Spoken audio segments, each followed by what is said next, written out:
May mga panahong pakiramdam mo wala nang natitira sa'yo? Pero doon madalas nagsisimula ang himala ng Diyos. May isang babae na dating masayahing tao, maraming pangarap, maraming plano, pero dahil sa sunod-sunod na problema, unti-unti siyang nawalan ng gana sa buhay.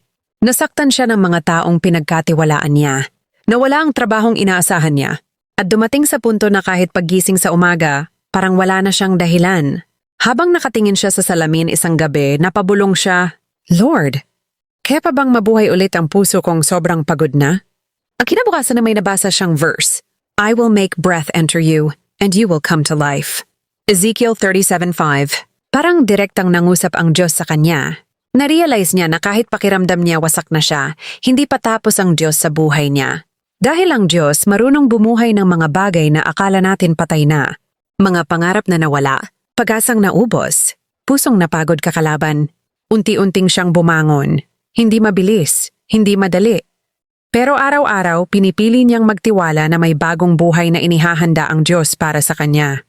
At doon niya naintindihan, hindi hadlang sa Diyos ang pagiging wasak. Sa katunayan, minsan doon niya mas pinapakitang kaya niyang magbigay ng panibagong buhay.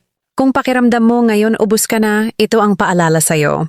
Hindi pa tapos ang kwento mo. Kayang buhayin ng Diyos ang mga parte ng buhay mong akala mo wala ng pag-asa.